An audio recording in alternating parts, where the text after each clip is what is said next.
The Metaverse is emerging as the next big technology platform and promises to be the next frontier for human experiences on the internet. Into the Metaverse covers companies, technologies, and trends that are bringing these promises to life. Join creator and host Jonathan Ross-Friedman, founder and CEO of Supersocial, as he interviews the brilliant minds that are building, shaping, and investing in the Metaverse.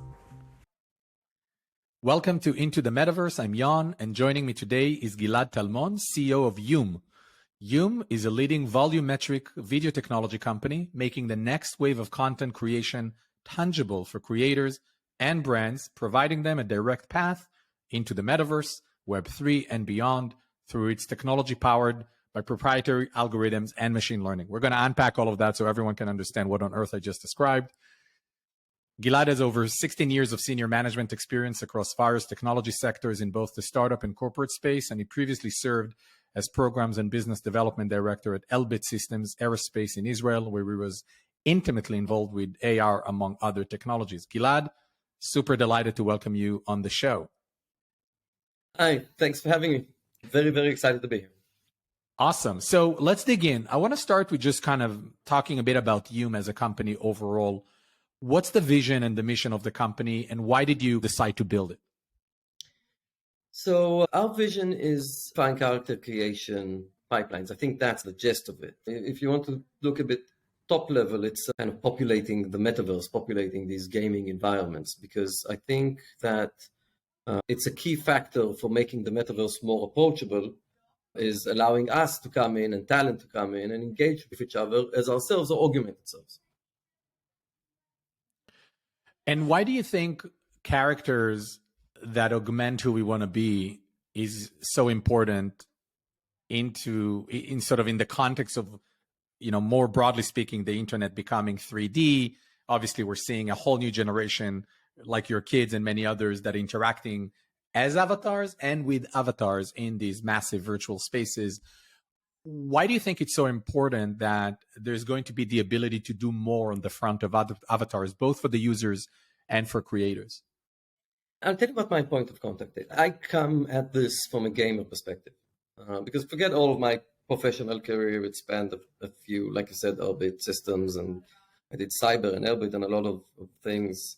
But the one thing that I've been doing since I was about 6 is play games. And I think that what's happening in the gaming world that's so exciting and is the basis of kind of the evolution of gaming and mass multiplayer games into metaverse type environments. Like I said, like what my girls are experiencing by far more than I'm experiencing is the feeling of intimacy, immersion, and human connections. I think that human connections require a sense of presence. I think that if you look at these gaming avatars and the amount of time that the people playing are investing in personalizing them, I think that's the best demonstration that we're getting live from what's happening now to how important avatars are in this communication and in this sense of immersion and presence that, again, stands at the base of social gaming. I mean, I'm looking at a platform like Roblox, where I think recent data showed that about 1 of 5 daily users, Roblox has 65 million daily users, 1 of 5 daily users, which basically means, you know, roughly 16, 17 million people a day, change their avatar outfits every day. I'm sure you've seen that data point, and if not, I'm sure you have girls that are behaving like that. So you're either on the spectator side or you're the payer side, or both, which I thought is phenomenal, because when we think about this platform and when we talk to brands and we talk to companies who want to come into a platform like Roblox, and we give them that virtual goods is not just this thing kids do, oh, it's this fad phenomena. We explain that it's really about personal expression. People dress up outside in real life because they want to express themselves in a unique way. And guess what? They're doing exactly the same thing in virtual spaces. Now it's not just kids. And by the way, with gamers, I mean, it happened for the past 30 years, right? Virtual goods, merchandise for your avatars has been happening since the early 2000s maybe even before. So nothing new in the niche category, but suddenly now the rest of the world is like, oh my God, these kids are dressing up their avatars. Like, how did it happen? And we're like, well, it's been happening for 20 years. It's just no one was noticing. So what do you think the impact of gaming becoming more mainstream media, and how it would impact, you think, opportunities for creators and brands using technologies like what you guys are creating? And what does it mean when the rest of the world is now starting to realize, oh, this is actually a normal thing that is happening? So I think that the cultural impact will be immense. Again, look at my two girls. We started talking before, like we started recording. So I have a 16-year-old and an 11-and-a-half-year-old. And we spent the summer touring around the US. We combined business and pleasure. And both of them kept in touch with their friends through gaming, through Roblox. Both of them, by the way, the 16-year-old as well. But she also played Fortnite and Rainbow Six. And the young one mainly through Roblox and a bit Minecraft. And it was interesting to see two things mainly. One is that when we traveled abroad, and we spent some time in Boston, in New York, and Los Angeles, Zoe, my big daughter, had friends in all of these locations. She met through the Stranger Things fan club that meets in Roblox. Now, when they meet, it's funny, most of the time they just hang around in Roblox. They don't even play. It's just them hanging around in the environment. And here Zoe just came. So hanging out in these environments and chatting about their mutual hobbies. They're buying swag that relate to those. No, Joey, go away. They're buying swag that belongs to these virtual environments. So another example, all of her friends met and they went to the Lil Nas performance when it was out on Roblox. So they dressed up to the performance. And for them, it's natural. And I'm thinking of it from my perspective as a gamer, and again, I've been a gamer for ages. Swag and bragging rights, look and feel, and equipment have always been a part of these type of environments. If you look at World of Warcraft, I think one of and Diablo, even before, one of the big things that they did is all of the mass multiplayer that has the equipment drops, and it makes your character look better and more awesome and performs better inside the game, etc., etc. But it created an entire economy around that, where people in World of Warcraft at the time, I don't know what's going on now, I haven't played in a while, had a black market economy where you could buy this stuff and pay real money, and people paid a lot of money in order to gain items that were very difficult to gain in the game. And I think that the willingness of anything from kids to young adults to adults that play these games to pay real world money in order to gain items in game shows that it has real value for them. And the more that the younger audiences that grew up into these high fidelity games, the older they get and the more access to funds they'll have, the bigger this phenomena will become, because they're already socialized into it. If you look at my generation, the first games that we played, the Atari, two lines bouncing, the pixel between them, and we grew into these more immersive environments when we were way older. So for me, it was, my 30s, pretty much. They grew up into it. Both of them had been playing Roblox or Minecraft or some form of mass multiplayer game environment for kids since the age of 4 or 5. They learned English through these platforms. They're so socialized into walking these virtual environments as part of their lives and living, quote unquote, a second life with the swag and bragging rights and the house in Bloxburg and a job to finance building and making it and throwing parties there to the classroom, that for them it's natural. I think that the impact, even for us professionals, my personal opinion, the impact on the future of commerce and e-commerce is something that we can't even begin to fathom. I fully agree. And I think that's the piece that people find so difficult to connect with. Same as when things like Facebook and YouTube came, it was younger generations, us when we were younger, And our parents had no idea, right? I think it took a decade until quote unquote adults realized what is Facebook. And now it's populated with mostly 45+ year old people, right? And YouTube the same. So I think that's where we are in the journey of virtual worlds and avatars. Is we're at that stage where it's positioned as something that younger people do, but these younger people will get older and they will continue to be immersed in these worlds, because that's now, as you said with the, I think you mentioned Stranger Things experience on Roblox. Sometimes it's not even about playing a game. It's just hanging out in these virtual spaces. I like to say to people, imagine 20 something years ago, we had ICQ, which was a phenomenal app. I've met so many new friends on ICQ, right? Imagine that instead of just like a 2D rudimentary messaging app on the web, it was a fully immersive place where you also have an avatar that runs around. That's basically what it is to a lot of them. It's a messaging and communication protocol that is just being hosted in a 3D immersive virtual world, where you can also have an expression and virtual identity that typically would only have been associated with a game. But here's the other big thing that I think is interesting, is that back in the day, it was really just about, you can place an avatar that is dictated by the game. You couldn't really be you. So even in World of Warcraft, you can create accessorization, et cetera, et cetera. Mm-hmm. Now you are fully in control what the avatar looks like, how they move, how they dance. And that is pretty phenomenal and takes that creative and personal expression, I believe, to the next level. So I totally agree. By the way, you gave something that's a wonderful example that, I think about a lot every time that I buy something new. Think about the world before YouTube. You bought something that's relatively technically complicated. Okay, so we're huge coffee addicts here in the house. So we have like a semi-professional machine that grinds around, but it needs maintenance because it's like semi-professional. And take us, 10 years back, in order to do that maintenance, you'd need to go through the manual and have some infographics and either all that or just call a professional. Today, just go on YouTube, see a how-to, and just do it. And it applies to everything.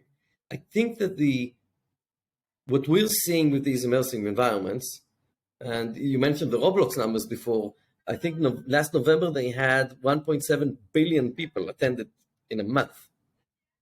What we're seeing there is a new way of people socializing. Again, the ICQ example I think is perfect.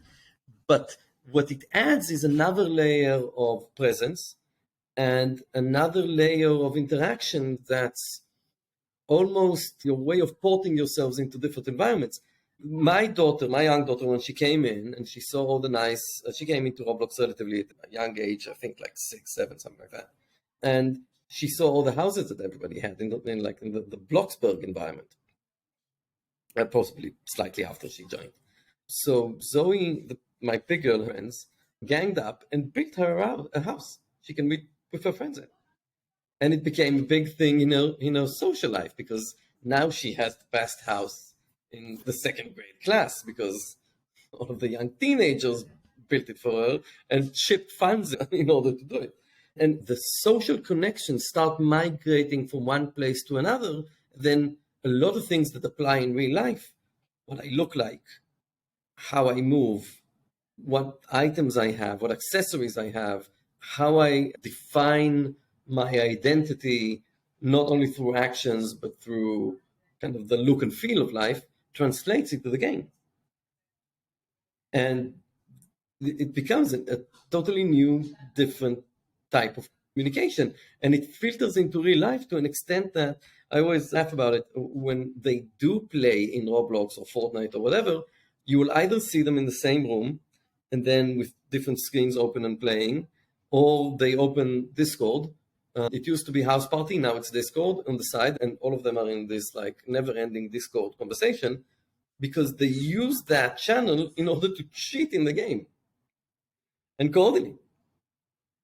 And it becomes this, they used to call TV kind of the fireplace where all the family, all the tribe comes to at night to get warm, and that's all where all the conversations are. I don't remember the translation of the term to English. So now these virtual spaces are becoming that for these generations.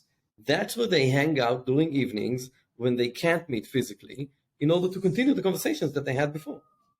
It's like Starbucks keep referring to themselves as the third place. And yes, maybe for a certain generation, but for a big part of the world population, the third place is those places, right? Discord, Roblox, Fortnite is where they hang out, socialize. This is a great kind of opportunity to switch gears and talk a bit more about YOOM. What are some of the greatest breakthroughs that you guys had until today, and some of the key success stories of how your technology brings to life some of these new forms of experiences? I think that the two major breakthroughs that we had, one was when we really reached a high level of photorealism. Because while photorealism is not always appropriate for gaming, it's way easier to take something that's photoreal and make it gamified, and it's very hard to do the other way around. And that opened up for us a very wide set of applications. So whether it's music artists that we worked with last year, or some big productions that we participated, or if it's the various studios around the world that operate or license our technology in order to create these experiences. And then the second breakthrough that we had was in artificial intelligence, our capability of taking pictures and generating avatars, or using a form of generative artificial intelligence in order to build the base of the avatars just from any mobile phone. But also our capability of translating all of that, translating the volumetric video that we had, translating these avatars into just native file formats for the gaming world. Today, if you had asked me 6 months ago what Tetavi is, at the time it was Tetavi, what YOOM is really up to, I'd say high fidelity volumetric video in order to port people into metaverses. We've moved past that. What we generate now is digital humans and augmented digital humans. I think that the big breakthrough that we had is that we are now set to help expand the amount of gaming material, metaverse material that can be generated and populated, whether if it's with Cs that can be linked to things like ChatGPT, or whether it's with player characters, or whether it's with traditional gaming. We have the capability today of taking a character generation pipeline that takes months and do it automatically in days.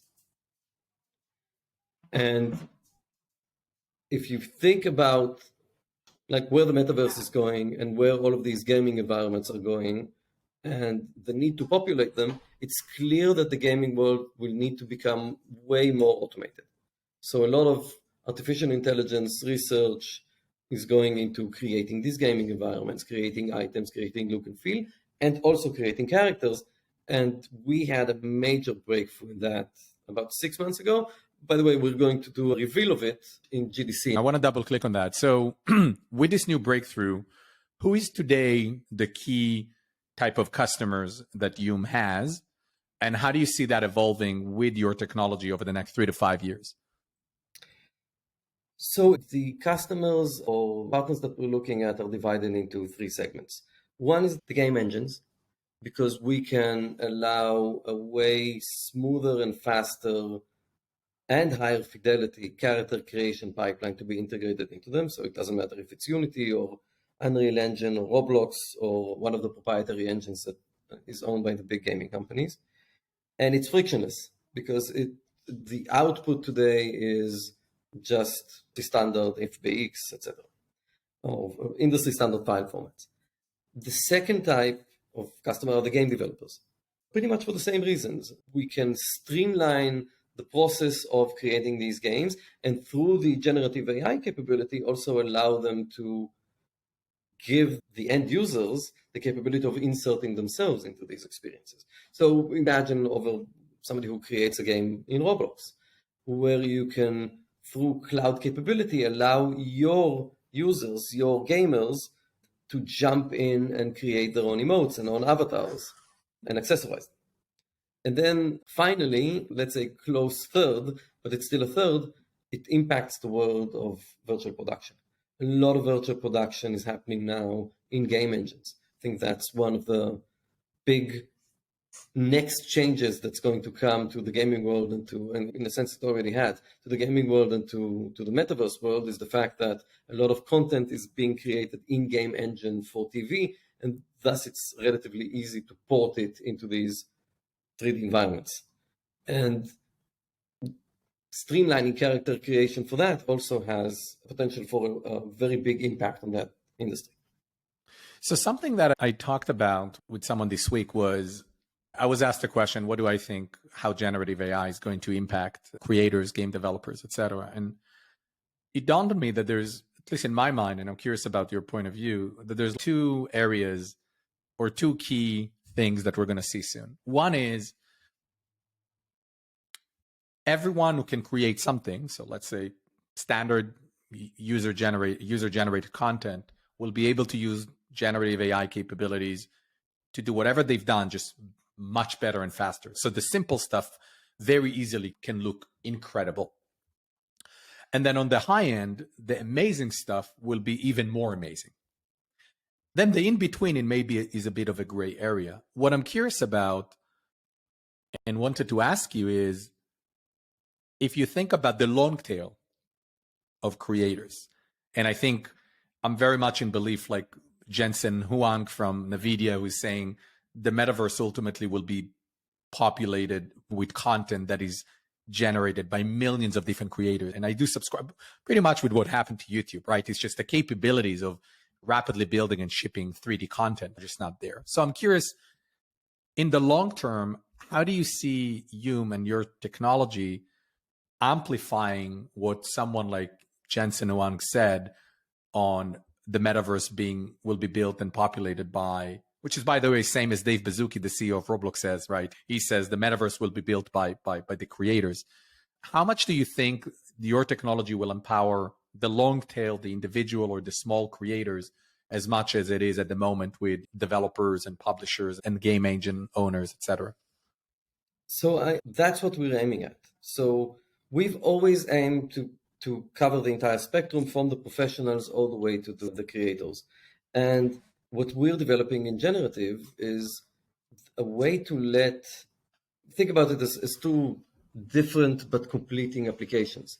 So on the one hand, imagine how your life would have been easier as a creator in Roblox, and there are about 9 million of them, game creator, if you could use your mobile phone, capture a few people in T-poses, using generative AI, turn them into gamified avatars to various level of gamification, all the way from something that looks like Adopt Me, or if Roblox continues according to the trajectory that they're going, even higher graphic fidelity type models, like all the way to Fortnite, and then also assign motion into them.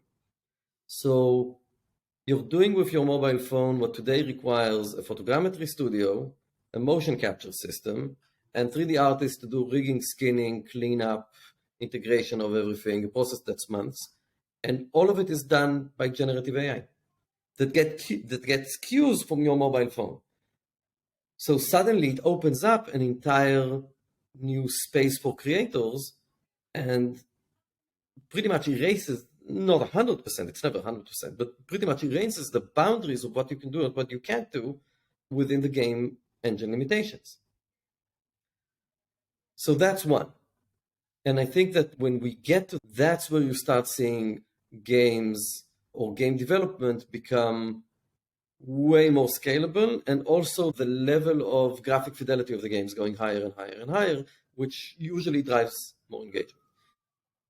The second thing is opening up, as a game developer, as a micro game developer, the capability for your audience to come in and express themselves doing the same thing. Now, you build the motions in, you leave some space for emotes, you build in the accessorizing, but you let the people come in, generate their own avatar from their mobile phone, decide on the level of fidelity that they want, decide on the level of gamification and accessories that they want, and bring themselves into the game. So now suddenly you have user-generated content, not only semi-pose. And I think that that's part of our vision. When you enable that for all the games engines, you suddenly open up a world where the level of proficiency technical proficiency that you need to have in order to generate these games goes down, the quality of what you can produce goes up, and that goes hand in hand with your level of proficiency. And suddenly you have a much wider audience that can create. If you think about what we spoke about earlier in the conversation around what happened with YouTube and then TikTok, so that's the difference. YouTube, generally speaking, it's semi-pros. And the people that are getting the most views are people that have the higher quality equipment. No, it's not. It's like a generalization, but it's generally true. TikTok, anyone can do. It's easy. And most of it is challenges. Somebody does something cool and then everybody tries to imitate. So it's the same kind of democratization, if you'd have it, that these two platforms did for video. And the reason that they did it for video is because video equipment became way more accessible. And video editing software became way easier to use because of technological advancements.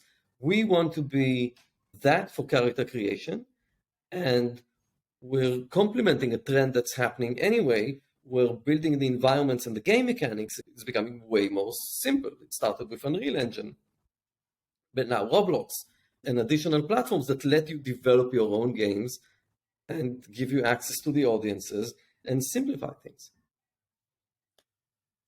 So that was great. Now I have a question. I love the idea and the vision of making the technology accessible. I think this is what it's all about. And I do go back to what I said about how generative AI will impact things. I think on the one hand, we'll continue to have millions of more creators who are creating ever more high quality content because technology is becoming more accessible. And you're still going to have, I'll use an analogy, right? People like the creators of The Mandalorian who are really going to push the boundaries towards the next decade, and folks like Pixar who are pushing to the next decade. But that's not going to be the YouTube creators. That's going to be the big streamers, the big content creators, and so on and so forth. And both will go hand in hand in pushing the boundaries of the future. I totally subscribe to that. And I think that's naturally what's going to happen. And historically has always happened. You always have, there's no cannibalization, right? You always have the high end continue to be high end, right? People are always going to want to buy more expensive cars. Porsche is always going to keep pushing the boundaries on their performance. But most people are going to end up buying, a Prius or a Honda or et cetera, right? Yeah. In more accessible forms of payment. The question I have, though, just from a development perspective, I'm curious. So if I want to launch a game on Roblox, let's say, with a concert, right? And I want to have, you mentioned Lil Nas, that your daughter, I think before we started the recording, you mentioned your daughter was excited. She jumped into Lil Nas and they created accessories. They got ready for the party. How much or at what point do you think we, let's say a Super Social, will be able to use a technology like yours in essentially saying, well, you know what, instead of going and spending hundreds of thousands of dollars on motion capture and volumetric recording and all of those really expensive things, right? And it could be in the hundreds of thousands of dollars for a few minutes of dancing and singing in a concert virtually.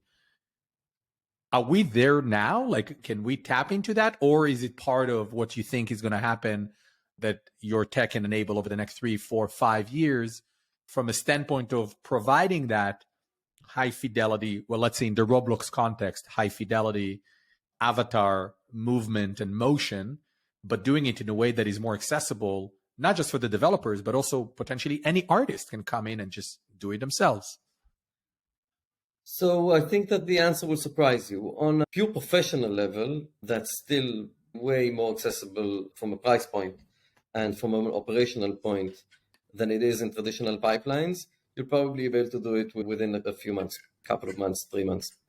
You'll go to a studio, either ours or one of our partners. If you're Lil Nas, okay, get scanned, and within a couple of weeks, you'll be in a Roblox performance as yourself or gamified self or any way that you want. For what we discussed on the cellular phone plus generative level, probably by the end of the year. Wow. The advancements in technology, we can now I can do a T-pose of you over a cellular phone, retarget motion automatically into your avatar, including the rigging and skinning, purely automatic, and put you in Roblox. And not only that, if I did a sequence of these movements, then you can start playing yourself in the game. That we can do now. The problem with it is that it's too hyper-realistic. So what we're working on now is actually the generative AI that will not degrade, but will gamify the avatar. So make it more look and feel of Roblox, or more look and feel of Fortnite, or more look and feel of Overwatch or Destiny. Because we expect ourselves, in specific scenarios, we expect ourselves to be more gamified and fit the look and feel of the environment. Yeah. So if you wanted to put yourself in, let's say, one of the games that I started playing now is Last of Us 2.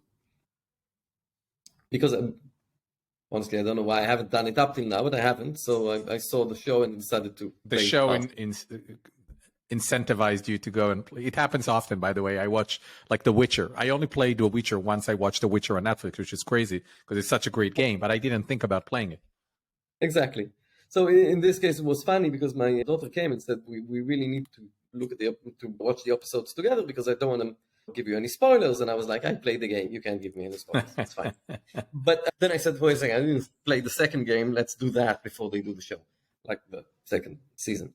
But if you'd want to go into a game like that, you'd want to be hyper real. And that we can do, again, today. It's interesting. Why did you start from the hyper realistic first and then adjusting? I'm curious, what was the approach? Was it easier, simpler actually, or was there more of a business rationale?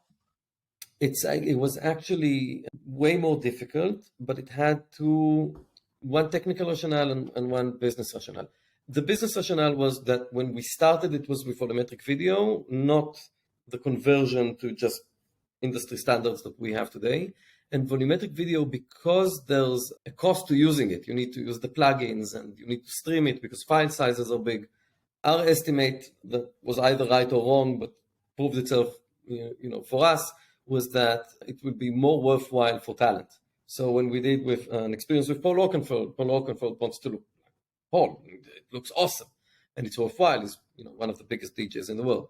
So for working with talent and working with well-known artists, they want to be high fidelity, and the look and feel is very important. The second rationale is more technical. It's way easier for us to start at something that's hyper real and then augment it to look more gamified. It's very difficult to do the other way around. So think about the generative AI today. When you use Stable Diffusion, you put different pictures of yourself and then it generates an avatar that looks awesome, but doesn't look exactly like you. If you try to do the reverse, put cartoon versions of you and then have the system try to guess what you really look like, interesting, it would have probably guessed wrong. Yeah, no, it makes sense. Definitely, it makes sense, both on the technical and the business rationale. Let's switch gears. I want to talk about a bit about the however you want to refer to this question. How are you thinking about, because at the moment you've mentioned you work with the game engine owners, you work with the game developers, you want to make this available to long tail creators and users and so on and so forth.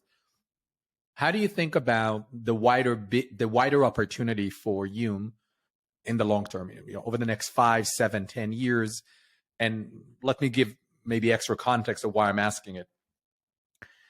There's just so much excitement around the metaverse, but it's funny. We started the year and all the big media publication, the metaverse is dead. The metaverse is dead. I'm like, well, that's interesting. The metaverse never even arrived yet. So how could it be dead?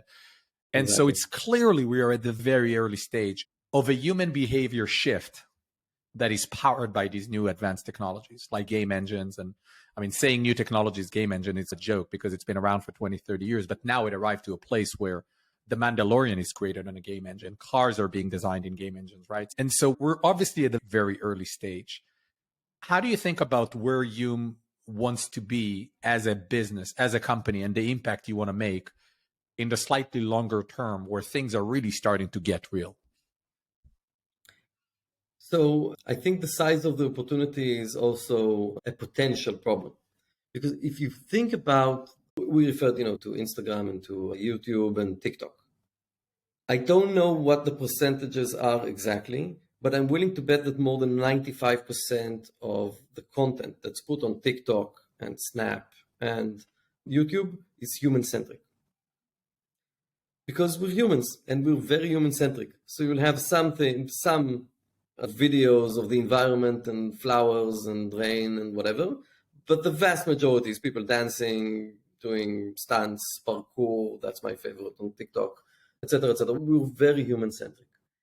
And if you look at the kind of the role that the digital humans will have in metaverse environments, if things evolve as we think that they are going to evolve, they're going to be virtual shop owners or clerks that will be linked to advanced chatbots like ChatGPT. You will have virtual doctors. You will have virtual mechanics. Entire interaction will be with these online avatars. If think about it, it's very funny. I just reread, talking about playing games because of series, I reread the entire Foundation series because of the show that they did on Apple.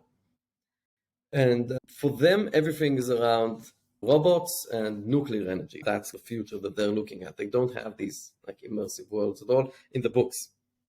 If you look at the trajectory that technology is moving, a lot of these interactions, you won't interact with robots in a shopping mall. You'll just interact with their virtual representation online. Same where you want to speak with government, speak with a doctor, speak with anything. Same thing when you think about the way that the metaverse will fill our lives. When I refer to the metaverse, at least me, and it's not something I invented, but it's a range. It's a range between augmented reality superimposed on the real world, through mixed reality and flat screen immersive environments, gaming environments on the flat screen, and then all the way to virtual reality. And all of these, the human beings and human interactions will play a very big role, but it's only attainable if you can create these at scale. And creating them at scale means that they need to be compatible with all of these engines that can puppeteer them automatically. So artificial intelligence of text to motion and conversational AI, etc. Their motion looks good and you can create them relatively easy. That's where we want to be. We want to be an enabler to create these digital humans for you to use however you want, whether it's leaving messages or virtual helpers in the street or virtual tourism or in game or in training for enterprise.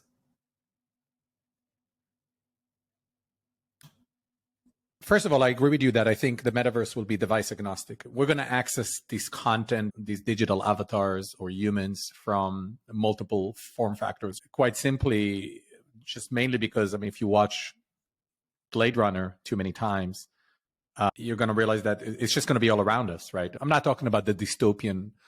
It's funny, some of the best films are in the future are always dystopian, right? It's interesting. If it's Ready Player One or Blade Runner, which is my favorite. But if you think about that, it's just the technology is going to be around us and we're going to access it because the cost of computationally making every surface accessible through touch or through our face expression, etc., we're going to be able to access. I like to say, what do you think you're going to do when you have an autonomous vehicle?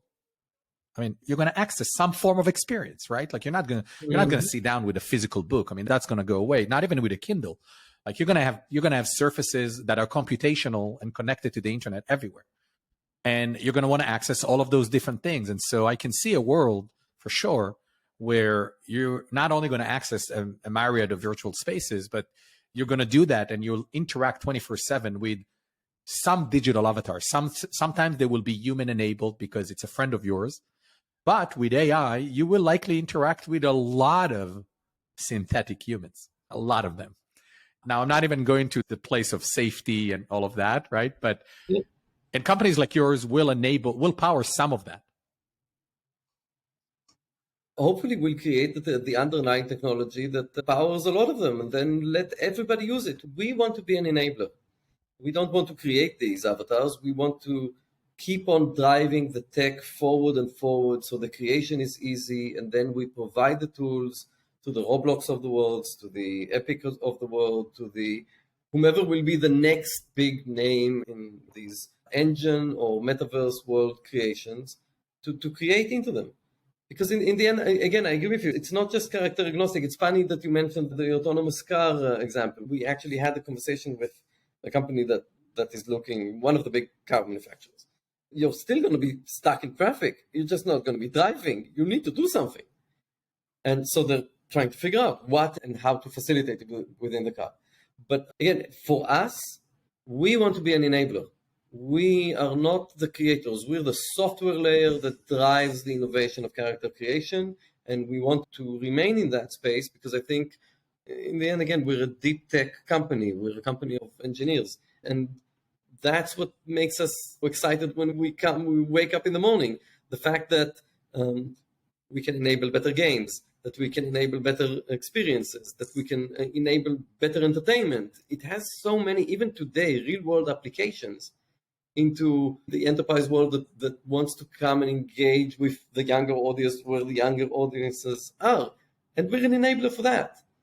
And I think that's the most exciting thing. Sometimes it's also the most dangerous things because you have a lot of these opportunities and you really need to stay focused. And what we define to ourselves as focus is remain an enabler and target the gaming engines because, and here I agree with what you said before, the game engines are driving this evolution. It's not even a revolution. This evolution of gaming into broader media and entertainment, and from there to broader enterprise, from car manufacturing to who knows what next. Yeah, no, and this is a great note to wrap up the conversation. I just want to add that for me, I think we're going to look back 30, 40, 50 years from now and realize that game engine is potentially one of the most definitive technologies of the 21st century, almost as maybe even more than technologies that enabled broadcast TV, cable in the 20th century, because it's really just going to be across the board, and why companies like Epic, like Unity, like Roblox and others are really going to be some of the most important tech companies in this era.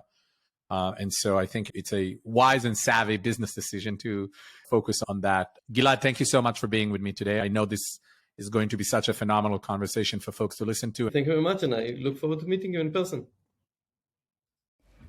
Thank you so much for listening to this week's episode of Into the Metaverse. We hope you learned a lot and explored new aspects of the Metaverse.